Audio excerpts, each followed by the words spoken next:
Week classes में। आज हम लोग पढ़ेंगे केमिस्ट्री चालू कर रहे हैं। कल आपने यहाँ देखा था बायो का वीडियो, आज हम देखेंगे केमिस्ट्री। डेली आपको बायो केमिस्ट्री का लेक्चर अल्टरनेटली मिलते जाएगा।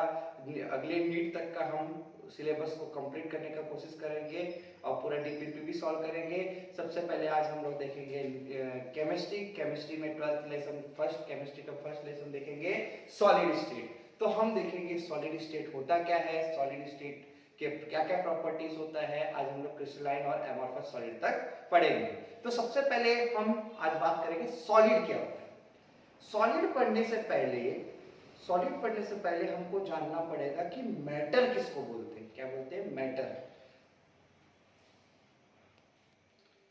दोस्तों सॉलिड स्टेट पढ़ने से पहले हम लोग को जानना पड़ता है कि मैटर किसे कहते हैं। तो मैटर किसको बोलते हैं? जिसका हो मास और वॉल्यूम, मतलब जो यहाँ जो भी anything which having a mass and volume, मतलब ये पेन भी एक क्या है? मैटर है। मतलब हमारे दुनिया में जो भी जिसका क्या हो भार हो, जिसका भार हो और वो क्या करा हो जगह घेरा, जैसे पेन का कुछ वेट है और ये क्या है? स्पेस घेरा है, तो ये क्या है? मैटर है। तो मैटर के पास क्या होना चाहिए? मास होना चाहिए और उसका वॉल्यूम होना चाहिए। एक दो चीज जिसमें प्रेजेंट रहेगा उसको क्या बोलेंगे? मैटर बोलेंगे। तो मैटर को तीन भागों में बांटा गया है। देखो हमारे लिविंग बॉडी का जो सबसे स्मॉलेस्ट यूनिट होता है वो क्या होता है? सेल होता है। उसी तरह मैटर, देखो पेन ले लो, फुटबॉल ले लो, पत्थर ले लो, उसका सबसे छोटा भाग क्या होता है? मैटर का सबसे छोटा भाग होता है, स्मॉलेस्ट यूनिट क्या होता है? एटम होता है। क्या है? मैटर का सबसे स्मॉलेस्ट यूनिट क्या होता है? एटम होता है। ये एटम क्या होता है? आपस में कंबाइन होते हैं, क्योंकि एटम को स्टेबल होना है। तुम लोग अभी पढ़ाई क्यों कर रहे हो?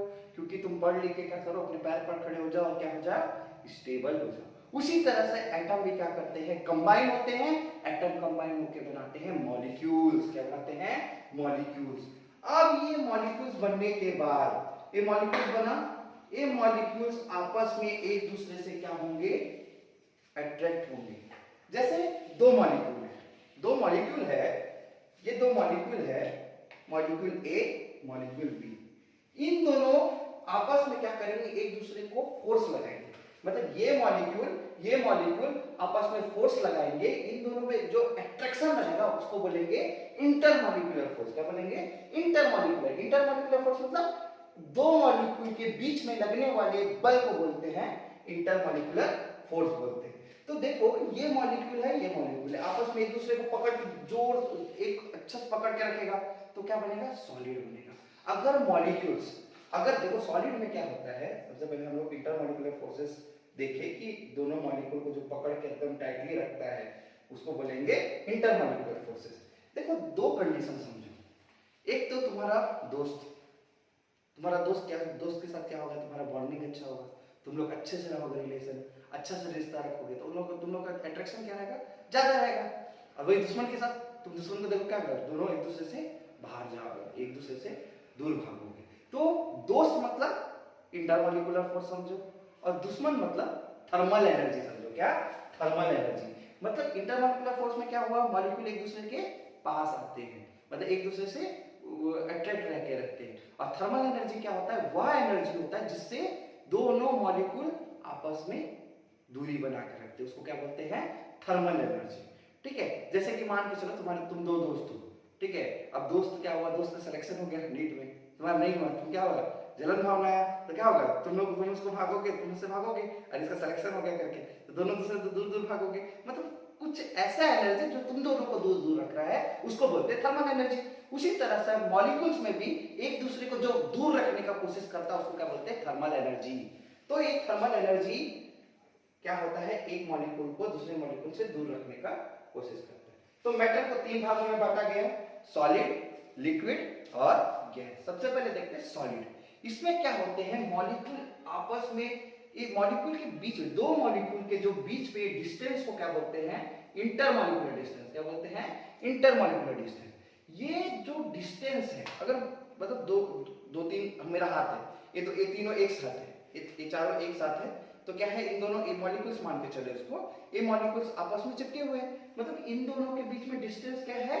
सॉलिड में इंटरमॉलिक्यूलर डिस्टेंस बहुत पास पास होते हैं, मॉलिक्यूल एकदम चिपके चिपके चिपके रहते हैं, क्योंकि इसमें ये मॉलिक्यूल के बीच में, दोनों न्यूक्लियस के बीच में फोर्स लग रहा है, इसलिए वो क्या है, एक दूसरे से चिपके हुए। तो सबसे ज्यादा इंटरमॉलिक्यूलर फोर्स किसमें होता है बोलने से सॉलिड में होता है। किसमें होगा? सॉलिड में। वही थर्मल एनर्जी क्या होता है? जो एक दूसरे को दूर रखता है। तो थर्मल एनर्जी सॉलिड में, क्योंकि सॉलिड एक दूसरे से चिपका हुआ है, दूर तो नहीं है, इसका थर्मल एनर्जी क्या होगा? 0।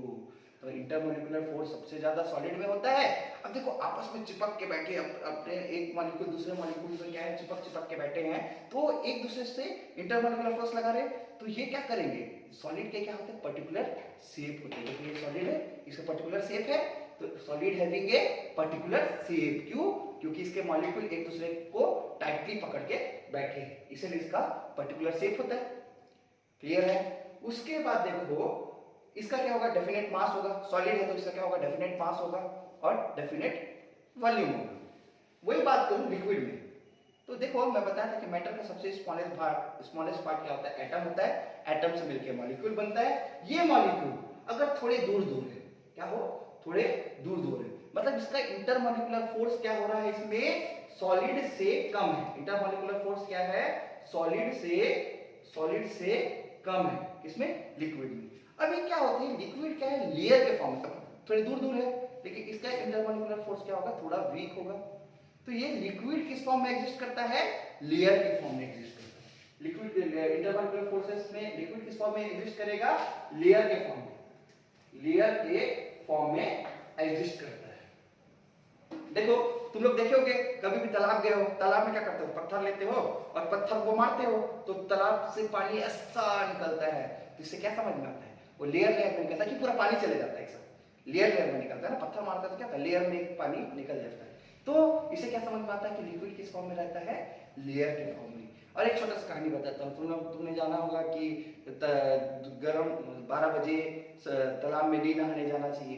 क्यों नहीं नहाना चाहिए? वहां बोलते हैं कि जलपरी रहती है। वो जलपरी क्या है समझते हैं?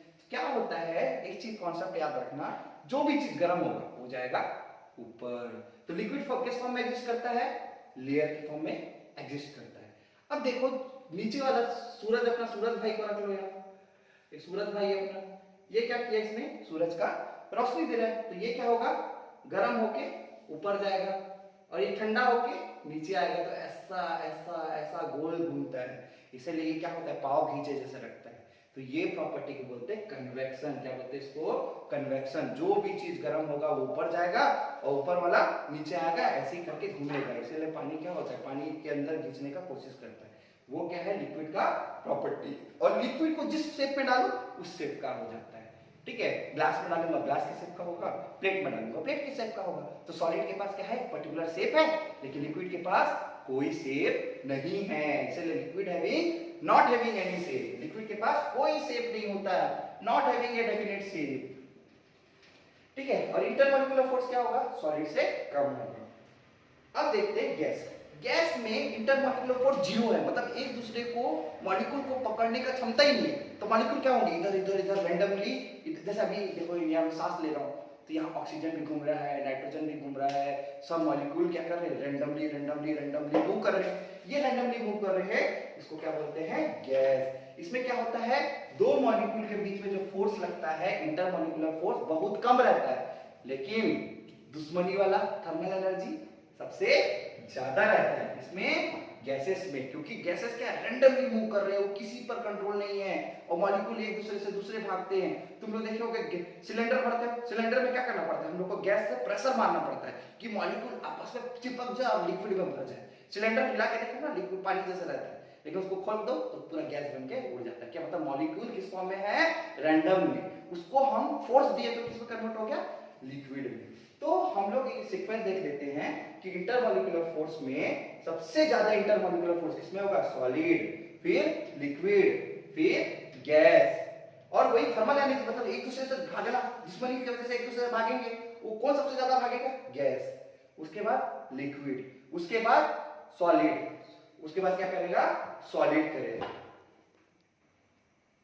दोस्तों अभी हमने पढ़ा सॉलिड, लिक्विड और गैसेस के प्रॉपर्टी। अब हम पढ़ेंगे सॉलिड के दो टाइप होते हैं, एक तो कौन सा होता है, क्रिस्टलाइन सॉलिड होता है, और एक तो होता है एमॉर्फस सॉलिड। तो सबसे पहले हम डिस्कस करते हैं कि क्रिस्टलाइन सॉलिड किसको कहते हैं, क्रिस्टलाइन सॉलिड है क्या। देखो क्रिस्टलाइन सॉलिड का एक पर्टिकुलर शेप होता है, जैसे ये देखो बेंजीन जैसा रिंग दिख रहा है, इसको मालूम एटम, ये सब जगह क्या है एटम, एटम मिलकर क्या बनता है मॉलिक्यूल, ये सब क्या है मॉलिक्यूल्स है, क्या है मॉलिक्यूल्स है। ये मॉलिक्यूल्स होगा एक पर्टिकुलर अरेंजमेंट करेगा, एक पर्टिकुलर शेप में अरेंज होगा, उसको बोलेंगे क्रिस्टलाइन सॉलिड। इसमें क्या होते हैं मॉलिक्यूल एक पर्टिकुलर स्ट्रक्चर बनाते हैं, पर्टिकुलर ज्योमेट्रिकल शेप होता है। ज्योमेट्रिकल शेप मतलब जैसे ये बेंजीन रिंग भी बना सकता है, क्यूब के फॉर्म में भी रह सकता है, क्यूब के फॉर्म में भी रह सकता है, यहाँ क्या रहेंगे मॉलिक्यूल रहेंगे। मतलब अगर मॉलिक्यूल एक पर्टिकुलर ज्योमेट्री में, पर्टिकुलर शेप में अरेंज है, उसको बोलेंगे क्रिस्टलाइन सॉलिड। इसमें मॉलिक्यूल्स कैसे अरेंज रहेंगे, सिस्टमैटिकली अरेंज रहेंगे। और एमॉर्फस सॉलिड का बात करूं, इसमें देखो मॉलिक्यूल चितिर-बितिर है, ये एक जगह नहीं है, इधर भी है, इधर भी है, इधर भी है, इधर भी है। तो मतलब इसमें मॉलिक्यूल का कोई शेप नहीं रहता है, कैसे भी उठ के आ रहा है, कैसे भी शेप रहेगा, मतलब कोई पर्टिकुलर शेप नहीं रहेगा, इसका कोई ज्योमेट्री नहीं रहेगा। चितिर-बितिर देखो ये कहीं भी अरेंज है, तो वो क्या है एमॉर्फस सॉलिड है। अब देखो कि ये एमॉर्फस सॉलिड के पास क्या रहता है, कोई ज्योमेट्रिकल शेप नहीं रहता है, कैसे भी दिखता है ये, लेकिन अच्छा दिखता है, ये बेकार दिखता है। अब देखो पहला प्रॉपर्टी हो गया। अब दूसरा प्रॉपर्टी देखते हैं कि ये क्रिस्टलाइन सॉलिड क्या होता है, एनिसोट्रॉपिक होता है। क्या होता है एनिसोट्रॉपिक। अब ये एनिसोट्रॉपिक का मतलब समझते हैं। इसमें रिफ्रैक्टिव इंडेक्स, इसमें क्या refractive index, electrical conductivity, electrical conductivity, ऐसे प्रॉपर्टी जैसे इस लाइन में गए, इस लाइन में गए तो इसका रिफ्रैक्टिव इंडेक्स और इलेक्ट्रिक कंडक्टिविटी अलग होगा। इस लाइन में जाएंगे तो अलग होगा, इस लाइन में जाएंगे तो अलग होगा। मतलब जहां मान के चलो ये रास्ता में गए, ये रास्ता मतलब ये मॉलिक्यूल्स है, ये क्या है पर्टिकुलर ज्योमेट्री में मॉलिक्यूल्स क्या है इस लाइन में अरेंज होता है। अब ये मॉलिक्यूल्स के सीधा सीधा जाएंगे, इसका रिफ्रैक्टिव इंडेक्स मान के चलो 1, ये मॉलिक्यूल में जाएंगे इसका रिफ्रैक्टिव इंडेक्स 2, ये मॉलिक्यूल में ये डायरेक्शन में जाएंगे इसका रिफ्रैक्टिव इंडेक्स कितना हो जाएगा 3। मतलब हर डायरेक्शन में क्या हो रहा है अलग अलग रिजल्ट मिल रहा है, उसको क्या बोलेंगे क्रिस्टलाइन सॉलिड। जैसे एक एग्जांपल ले लो कि मतलब एक रोड है, जैसे एक मतलब जैसे तुमको जाना है कहीं, जैसे जगदलपुर से जाना है तुमको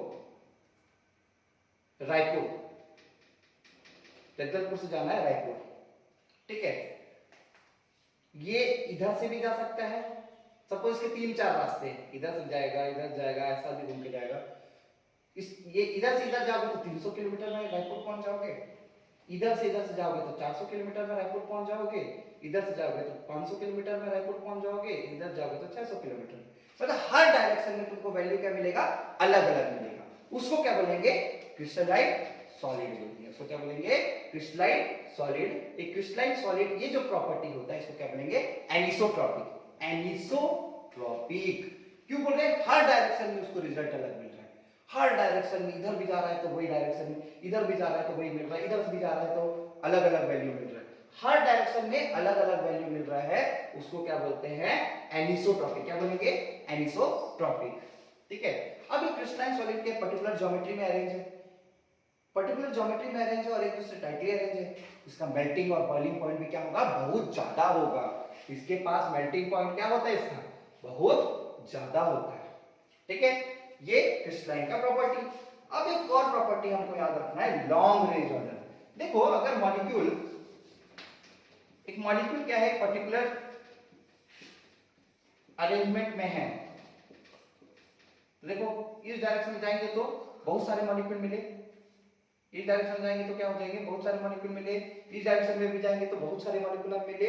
तो मतलब इधर एक डायरेक्शन में जाने से बहुत सारे मॉलिक्यूल लाइन बाय लाइन मिल रहे हैं, उसको क्या बोलते हैं लॉन्ग रेंज ऑर्डर। उसको क्या बोलते हैं लॉन्ग, मतलब एक डायरेक्शन में गए एक मॉलिक्यूल्स उस डायरेक्शन में ज्यादा ज्यादा मिलेंगे, उसको क्या बोलेंगे, लॉन्ग रेंज मैटर। ये हमारा क्रिस्टलाइन का प्रॉपर्टी।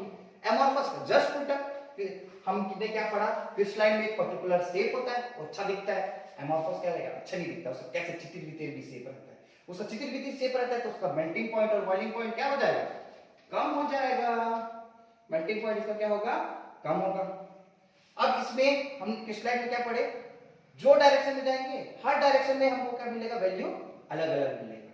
लेकिन एमॉर्फस में हर डायरेक्शन में एक ही वैल्यू मिलेगा। इधर भी जाओ रिफ्रैक्टिव इंडेक्स 1 मिलेगा, इधर भी जाओ रिफ्रैक्टिव इंडेक्स 1 मिलेगा, इधर भी जाओ रिफ्रैक्टिव इंडेक्स 1 मिलेगा, इधर भी जाओ रिफ्रैक्टिव इंडेक्स 1 मिलेगा। मतलब अगर आप जगदलपुर से रायपुर जाना चाहते हैं तो हर डायरेक्शन में आपको 300 किलोमीटर ही पड़ेगा।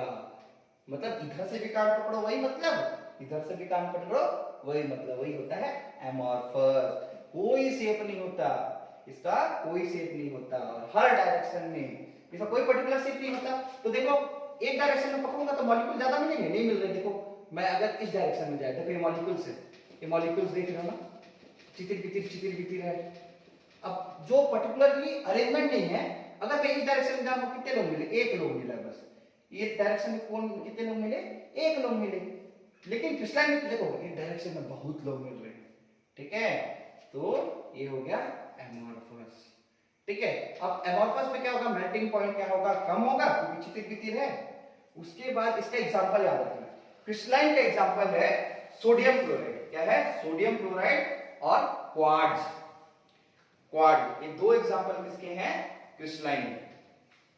एमॉर्फस का क्या है एग्जांपल, ग्लास।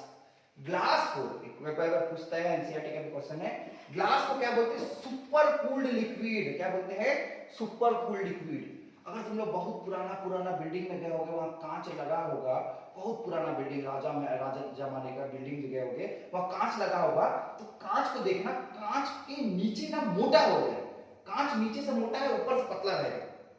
क्यों पता है, ग्लास क्या है, सुपर कूल्ड लिक्विड है। मतलब glass having property to flow, glass को बहने का क्षमता होती है। तुम देख नहीं सकते, अभी नहीं देखो, मतलब मैं क्या बताया, पुराने राजा महाराजा के महल में जाओगे तो नीचे ग्लास क्या होगा, मोटा होगा। पहले तो बराबर था ग्लास, लेकिन क्या हुआ, ग्लास बराबर था, तो जैसे टाइम बीता तो क्या हुआ, ग्लास क्या हुआ, बहना चालू कर दिया। तो मतलब ग्लास के पास प्रॉपर्टी होता है बहने का, उसी को बहने का प्रॉपर्टी होता है। लेकिन ग्लास क्या सॉलिड है, इतना धीरे बहता है कि तुम नहीं देख सकते, सालों साल लग जाएगा और नीचे आके जमते जाएगा, तो क्या वो नीचे मोटा हो जाएगा, ऊपर पतला हो जाएगा। इसीलिए इसको बोलते हैं स्यूडो सॉलिड बोलते हैं, झूठा। स्यूडो मतलब क्या होता है, झूठा सॉलिड। सॉलिड है बोलता है, बह भी जाता है, तो झूठा हुआ ना। सॉलिड मतलब सही क्या होता है, जो सही बोलता है। अभी क्या है, झूठा है ना, सॉलिड भी है और झूठ भी बोल रहे हैं। अरे लिक्विड बन रहा है, देखो यार लिक्विड मतलब सॉलिड है, लेकिन लिक्विड का भी प्रॉपर्टी शो कर रहा है, इसीलिए इसको क्या बोलते हैं, स्यूडो सॉलिड। तो और एमॉर्फस का एक लास्ट बच गया, शॉर्ट रिलेबल। मतलब कोई से भी डायरेक्शन में देख जाओ, मॉलिक्यूल्स क्या होते हैं, नहीं मिलते उसको। इस डायरेक्शन में जाने से भी एक दो मिलेंगे, इधर से भी जाने से एक दो मिलेंगे, ज्यादा लोग नहीं मिलेंगे। तो हमने आज देखा क्रिस्टलाइन मैटर के तीन पार्ट, सॉलिड, लिक्विड, गैस, और सॉलिड के दो प्रॉपर्टी कौन से, क्रिस्टलाइन सॉलिड और एमॉर्फस सॉलिड। अगर हमारा वीडियो आपको अच्छा लगा है तो लाइक करें, सब्सक्राइब करें। जय हिंद, जय भारत, जय छत्तीसगढ़।